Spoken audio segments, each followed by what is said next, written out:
Halo, salam jumpa untuk kalian semua para calon penerima sakramen Krisma, terutama yang ada di wilayah Paroki Belinyu, untuk periode dampingan tahun 2020. Semoga kabar kalian dalam keadaan baik, sehat semua, penuh sukacita, bahagia oleh karena penyertaan rahmat Allah. Kita langsung saja pada bahan dampingan kita. Untuk minggu ini kita masuk pada bahan yang ke-13. Tema umum seperti biasanya selalu diingatkan siap diutus. Dengan menerima sakramen Krisma, kalian diberi kesempatan secara lebih oleh karena karunia roh yang utuh, yang penuh dalam kehidupan kalian untuk menjadi pribadi yang semakin dewasa dalam beriman terutama, tetapi juga bisa ambil bagian secara lebih utuh lagi dalam berbagai macam tanggung jawab pelayanan dalam gereja.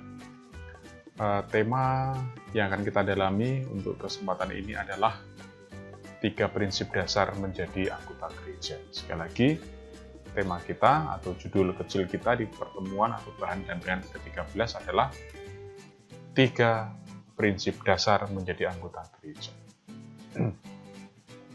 Sebelumnya mari kita perhatikan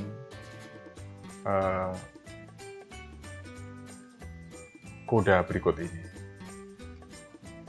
Silahkan memperhatikan koda yang ada di layar kalian.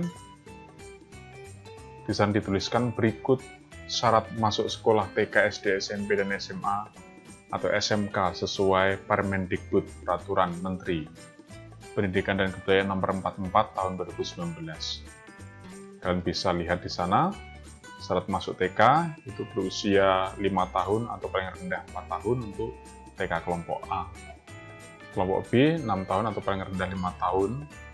Lalu syarat masuk SD kelas 1 berusia 7 tahun sampai 12 tahun, paling rendah berusia 6 tahun pada tanggal 1 Juli tahun berjalan.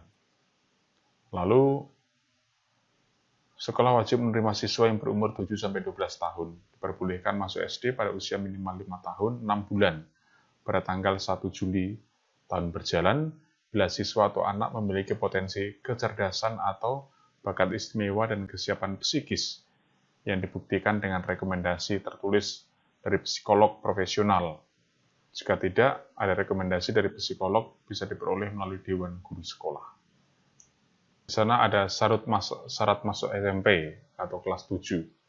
Berusia maksimal 15 tahun pada tanggal 1 Juli tahun berjalan, memiliki ijazah SD atau sederajat, atau dokumen lain yang menjelaskan siswa telah menyelesaikan kelas 6 SD. Syarat masuk SMA atau SMK kelas 10, berusia maksimal 21 tahun pada tanggal 1 Juli tahun berjalan, memiliki ijazah SMP atau sederajat, atau dokumen lain yang menjelaskan telah menyelesaikan kelas 9 SMP. Untuk SMK, dengan bidang keahlian, program keahlian, dan sebagainya. Lalu syarat lain. Selain syarat yang tadi sudah kita lihat, lalu ada syarat yang lain untuk masuk TK, SD, SMP, SMA, atau SMK, melampirkan akta kelahiran atau surat keterangan lahir yang dikeluarkan oleh pihak berwenang. Lalu akta kelahiran dilegalisir lurah atau kepala desa, dan lain sebagainya.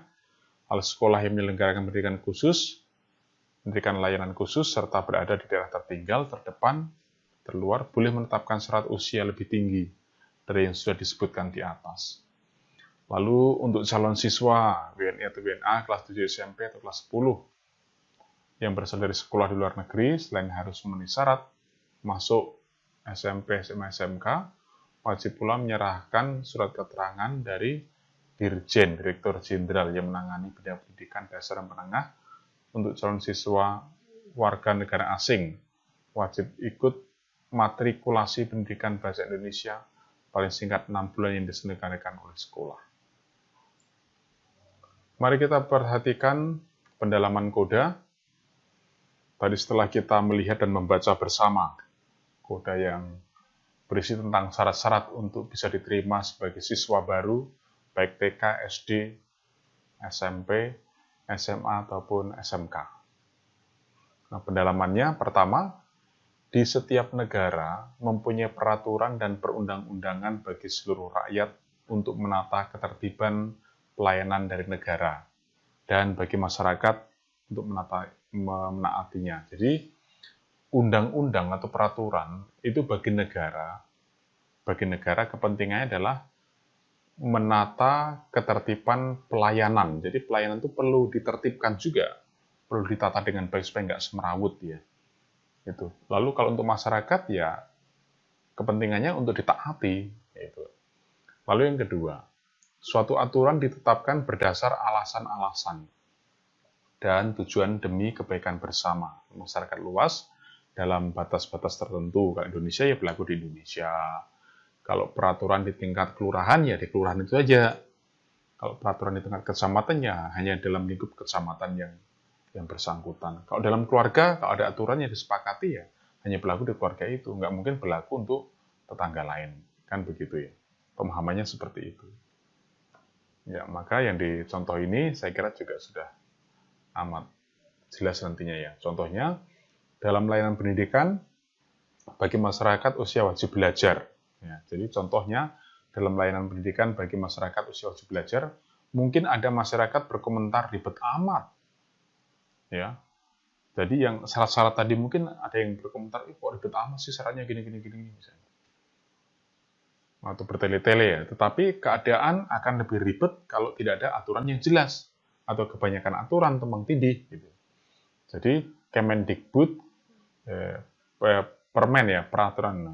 Permendikbud, Peraturan Menteri Pendidikan dan Kebudayaan membuat syarat-syarat itu ya tujuannya supaya justru kondisinya nggak ribet gitu, nggak sulit gitu kan. Karena kalau sampai tidak ada aturan yang jelas, orang pada bingung sekarang apa nih, bagaimana ini dan sebagainya kan begitu. Atau kalau kebanyakan aturan juga tumpang tindih kan, iya. Nah, lalu aturan ditetapkan supaya setiap masyarakat memperoleh haknya atas pelayanan dalam pendidikan. Ini menyangkut yang koda tadi ya. Jadi supaya masyarakat memperoleh haknya atas pelayanan dalam pendidikan dan adil tanpa pengecualian. Itu. Lalu berikutnya, adanya peraturan akan sangat membantu masyarakat tertib dalam kaitan dengan penghargaan atau peran pemerintah dalam mengatur rakyatnya dan juga hak-hak orang lain di sekitarnya. Nah, lalu peraturan bersifat wajib dan mengikat yang jika tidak dilaksanakan tentu berakibat hilangnya hak seseorang untuk memperoleh layanan, padahal yang dimaksud dalam peraturan. Nah, tidak terkecuali sanksi hukum bagi yang dengan sengaja melanggar. Jadi kan tetap ada konsekuensinya. Nah, kalau yang sengaja melanggar ya ada sanksi hukumnya kan begitu. Baik. Kita lanjutkan ke pendalaman bahan. Nah, dalam gereja Katolik didapatkan atau terdapat 3 sumber atau dasar beriman yang benar. Yang pertama itu ada tradisi suci namanya. Yang kedua, kitab suci. Dan yang ketiga adalah magisterium atau kuasa mengajar dalam gereja. Sumber iman ini tidak ditemukan karena minat pribadi. Ya, jadi ini mau mengatakan bahwa sebenarnya sumber iman dalam gereja Katolik itu bukan oleh karena minat pribadi orang-orang tertentu atau kelompok-kelompok tertentu gitu kan. Nah, pertama-tama kita mendapatkan benih iman itu dari rahmat Allah. Benar, kita akui. Pertama-tama dari rahmat Allah, yang selanjutnya diperjelas melalui ketiga hal yang tadi sudah disebut di atas, tradisi suci, kitab suci, dan magisterium. Nah, jika demikian peranan gereja, maka amatlah penting. Jadi gereja itu nggak bisa disepelekan, gereja nggak penting-penting amat. Oh, enggak. Justru gereja ambil peranan penting dalam hal ini ya, menyangkut kehidupan beriman kita. Nah, sebelumnya kita sudah mengenal bahwa gereja dipahami bukan sekedar bangunan tempat ibadah. Gereja juga bukan sekedar lembaga atau organisasi yang tampak. Lebih daripada itu, gereja berciri ilahi. Maksudnya, gereja itu ada karena Tuhan yang menghendaki. Maksudnya, gereja ada karena Tuhan yang menghendaki. Yaitu dengan memanggil orang-orang untuk percaya pada rencana penyelamatan Allah dalam Yesus Kristus. Jadi, gereja adalah persekutuan atau persatuan orang-orang beriman akan rahmat penyelamatan Allah dalam Yesus Kristus dan yang dipelihara oleh Roh Kudus. Nah, kan begitu. Ini pemahamannya tentang gereja seperti ini. Gitu ya. Ya, sudah jelas ini ya, mudah-mudahan ya. Nah, lanjut. Kalau begitu, siapa sajakah yang bisa menjadi anggota gereja? Nah, ini dia. Pertanyaan ini harus benar-benar dipahami dengan baik. Pada dasarnya, semua orang bisa saja menjadi anggota gereja Katolik. Yang penting, mau membuka hati untuk masuk dalam bimbingan dan selanjutnya menerima baptisan suci. Jadi kalau orang mau menjadi Katolik, ya harus siap untuk dibimbing yang namanya masa katekumenat atau masa pembelajaran. Gitu ya. Itulah gambaran sederhana cara menjadi Katolik. Ya, tentang yang ini, membuka hati untuk masuk dalam bimbingan dan selanjutnya menerima baptisan. Ini gambaran sederhana cara menjadi Katolik. Tetapi belum jawab tentang menjadi anggota gereja secara penuh. Jadi, inilah yang menjadi syarat utama supaya orang bisa menjadi Katolik, ya. Tetapi belum menjawab tentang menjadi anggota gereja secara penuh atau tinggal dan menjadi bagian dalam persekutuan orang-orang beriman, ya. Ada 3 syarat penting lagi yang harus dipahami dan dihidupi oleh orang yang sudah dibaptis dalam gereja Katolik. Jadi jangan dipikir kalau sudah baptis semuanya udah beres. Enggak. Nggak bisa. Ada lagi 3 syarat penting yang harus dipahami dan dihidupi, artinya dijalankan oleh orang-orang yang sudah dibaptis dalam gereja Katolik. Apa itu? Nah, 3 syarat penting itu adalah pertama, menerima dan mengimani syahadat iman dalam gereja Katolik. Menerima dan mengimani syahadat iman dalam gereja Katolik. Karena itu semacam rangkuman dalam pengakuan iman sebagai orang Katolik ya dalam syahadat itu. Yang kedua, menerima dan mengimani sarana-sarana keselamatan yang ditunjukkan gereja dalam rupa sakramen-sakramen suci. Nah, kedua, perhatikan ini, diulangi, menerima dan mengimani sarana-sarana keselamatan yang ditunjukkan gereja dalam rupa sakramen-sakramen suci. Lalu yang ketiga, menerima dan mengakui kesatuan utuh dalam gereja Katolik. Lalu yang ketiga, menerima dan mengakui kesatuan utuh dalam gereja Katolik dengan taat kepada hierarki, ya, dengan taat kepada hierarki gereja di mana Paus sebagai pimpinan tertinggi. Nah, yang ketiga, menerima dan mengakui kesatuan utuh dalam gereja Katolik dengan taat pada hierarki gereja di mana Paus sebagai pimpinan tertinggi. Ya, ingat-ingat 3 hal itu. Pertanyaan lagi, apakah seorang yang sudah dibaptis otomatis menjadi anggota penuh dalam gereja Katolik? Jawabannya belum tentu. Nah, sebagai contoh, ada orang Katolik mengatakan begini, Yesus, yes, gereja, no. Maksudnya apa? Mau menerima Yesus tapi nggak pernah mau ke gereja. Sorry, no, nggak mau ke gereja. Kalau berdoa di rumah bisa berdoa kok. Nah, ini masalah ini. Ini menjadi masalah. Contoh yang pertama ini ya. Lalu ini jelas-jelas tidak bisa disebut anggota gereja Katolik walaupun dibaptis dalam gereja Katolik karena jelas-jelas menolak kesatuan dengan gereja. Ya. Tuh. Mari diperhatikan contoh lainnya berikut ini. 1.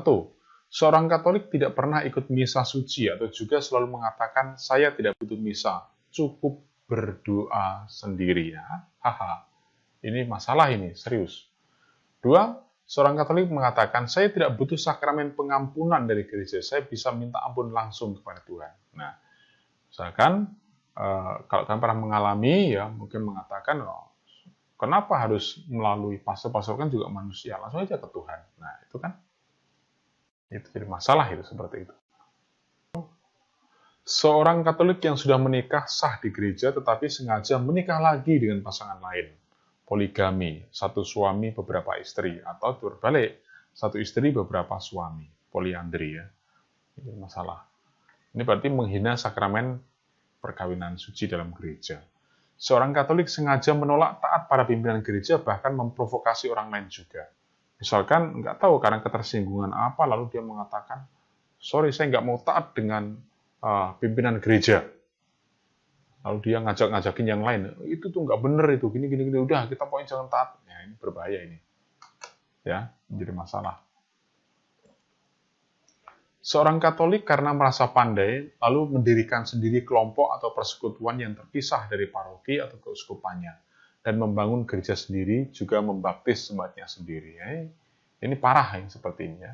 Jadi yang nomor 5 itu, ya, yang nomor 5, seorang Katolik karena merasa pandai mendirikan sendiri kelompok atau persekutuan yang terpisah dari paroki atau keuskupannya dan membangun gerejanya sendiri. Sulit dibayangkan ya, ada orang Katolik begitu. Yang keenam, seorang Katolik menentang secara terbuka ajaran iman yang sah ditunjukkan oleh pimpinan gereja atau dari kuasa mengajar gereja. Jadi gini, seorang Katolik menentang secara terbuka ajaran iman yang sah ditunjukkan oleh pimpinan gereja. Contoh misalkan, aborsi itu dilarang oleh gereja, tapi dia secara terang-terangan dia membuka praktek, karena dia seorang ahli kandungan misalkan, membuka praktek melayani orang yang mau aborsi, sini. Nah, itu nggak boleh. Seorang Katolik yang hanya Natal dan Paskah saja mau ke gereja atau baru mengaku Katolik ketika dalam keadaan bahaya maut, sekarat, atau bahkan ketika sudah mati, ini kalau jadi masalah ini. Seorang Katolik yang dengan sadar merendahkan sakramen perkawinan dengan menikah tidak secara Katolik. Ya. Kalau kalian perhatikan, ada orang Katolik tapi menikah tidak secara Katolik, otomatis nggak boleh terima komuni, walaupun dia ke gereja. Itu salah satu bukti sebenarnya, salah satu bentuk konsekuensi ataupun katakanlah ya dalam tanda petik hukuman bagi orang yang memang tadi itu menantang atau melawan 3 syarat utama tadi itu. Gitu kan. Nah, lalu lagi, seorang Katolik mempermainkan kesucian sakramen-sakramen seperti melecehkan hosti suci atau menghina Ekaristi dengan sikap buruk ketika di dalam gereja. Gitu kan. Jadi, kamu ikut misa, tapi selama misa itu kamu ngegosip dengan orang lain. Itu parah ini. Ini orang-orang yang parah seperti ini. Selama misa kamu tuh malah asik pula nonton video kan. Oh, WA-an, chat, chatting sama nggak tahu temanmu, siapa pacarmu kayak atau apa. Susah seperti itu. Itu bukan, bayangkan kamu sudah terima krisma tapi masih melakukan itu dalam gereja. Sama sekali kekanak-kanakan, nggak dewasa. Yang 10, seorang Katolik sengaja menjadi provokator dan merusak persekutuan umat dalam suatu KBG, paroki atau keuskupan. Jadi ada orang yang sengaja marsi atau ngajakin orang lain, jangan percaya dengan itu, dengan gereja Katolik, enggak, ini provokasi ya. Mempengaruhi untuk maksud yang jelek, itu maksudnya provokasi. Ya. Contoh-contoh di atas adalah kasus yang terjadi nyata dalam kehidupan orang yang mengaku dirinya Katolik. Tetapi dengan sikap-sikap itu, secara otomatis mereka sudah memisahkan diri dari persekutuan anggota gereja Katolik. Contohnya tentang perkawinan tadi ya. Gila, ngantuk ya. Lanjut. Masih ada banyak lagi contoh kasus yang menyimpang dan dilakukan oleh orang Katolik. Maka, hidup sebagai seorang beriman Katolik harus selalu dekat dengan gereja. Harus dekat dengan gereja. Untuk apa? Maksudnya, apakah supaya bisa disuruh-suruh gereja? Bukan untuk itu. Tujuannya adalah untuk menghindarkan diri dari praktek-praktek menyimpang tadi yang membuat kita kehilangan hak sebagai anggota gereja. Contoh, kalian yang remaja sebenarnya lagi besar mungkin pengen menikah. Ternyata dapat pacar lain agama. Bagaimana nih? Wah, cinta beda agama nih. Aduh, parah. Nah, kalau memang niatnya sungguh-sungguh murni saling mencintai dan ingin berkeluarga dengan baik, gereja bisa menolong. Nah, jadi itulah pentingnya selalu tanya kepada gereja, ini gimana ini ya? Pastor, ini gimana? Saya punya pacar, ini beda agama nih, tapi kami sangat mencintai dan kami berniat untuk hidup bersama dengan baik sebagai pasangan nantinya. Nah, maka ada namanya dispensasi, pelonggaran hukum dalam prinsip perkawinan. Jam perkawinan gereja Katolik maksudnya ya. Nah, itulah untungnya kan seperti itu gitu kan. Jadi kalau nggak pernah dekat dengan gereja, ketika ada kesulitan begitu akhirnya apa? Cuing! Hilang, nggak tahu kemana. Imannya digadaikan. Ya, nah itu menjadi masalah. Itulah kan. Ingat sabda Yesus di Lukas 12 ayat 9. Barang siapa menyangkal aku di depan manusia, ia akan disangkal di depan malaikat-malaikat Allah. Ini kalian harus ingat dengan baik. Kalau kamu sudah punya iman akan Yesus Kristus, tapi kamu sangkal karena perbuatanmu, karena sikap-sikap kalian, maka dengan sendirinya, itulah yang disebut dengan menyangkal Yesus di depan manusia. Dan itu efeknya apa? Maka kalau dalam teks Lukas 12 ayat 9 berarti ya Yesus juga akan menyangkal di depan malaikat-malaikat Allah. Ya. Lalu atau dalam Matius 12 ayat 30. Siapa tidak bersama aku, ia melawan aku, dan siapa tidak mengumpulkan bersama aku, ia mencerai-beraikan. Jadi walaupun dia baptis dalam gereja Katolik, tetapi ternyata hidupnya itu tidak bersama dengan Yesus, tapi hidup ya menurut kemauan nafsu duniawinya melulu gitu kan. Bahkan dia pergi ke dukun juga dan sebagainya ya. Tentu inilah yang disebut dengan tidak bersama dengan aku, tidak bersama Yesus maksudnya, maka ia melawan Yesus. Dan yang tidak mengumpulkan artinya tidak membangun persekutuan dengan umat yang lain, maka dia pasti akan memecah belah, mencerai-beraikan. Ya, begitu. Nah, sekarang tugasnya.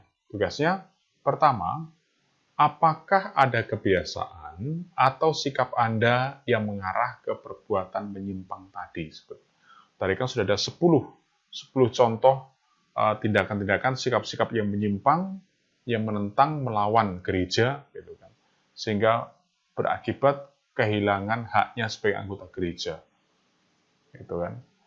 Nah, coba apakah ada kebiasaan atau sikap Anda yang mengarah ke perbuatan menyimpang tadi sebutkan. Jadi, kalau ada kecenderungan kita, kebiasaan-kebiasaan kita yang mengarah kepada beberapa contoh tadi itu, yang ada 10 contoh tadi itu, silahkan artinya ditulis di sini ya, kalau ada ya. Yang kedua, yang Anda lihat di lingkungan atau paroki, perbuatan menyimpang mana saja yang sering dilanggar oleh orang Katolik. Dari 10 tadi itu, ya, dari 10 contoh yang tadi sudah kita baca bersama, kita dalami bersama, kira-kira jenis perbuatan manakah yang sering dilanggar oleh orang Katolik, atau yang sering dilakukan oleh orang Katolik. Ketiga, apa komitmen Anda supaya tidak menjadi orang yang menyimpang dari ajaran gereja Katolik? Ya, apa komitmen Anda supaya tidak menjadi orang yang menyimpang dari ajaran gereja Katolik? Yang keempat, buat rangkuman singkat dari isi pelajaran hari ini. Jadi yang keempat, membuat rangkuman singkat dari isi pelajaran hari ini. Ya. Baik, jadi saya kira itu saja bahan dampingan yang ke-13 ini. Semoga kalian nanti bisa memiliki paham yang baru tentang bagaimana seharusnya hidup secara utuh sebagai anggota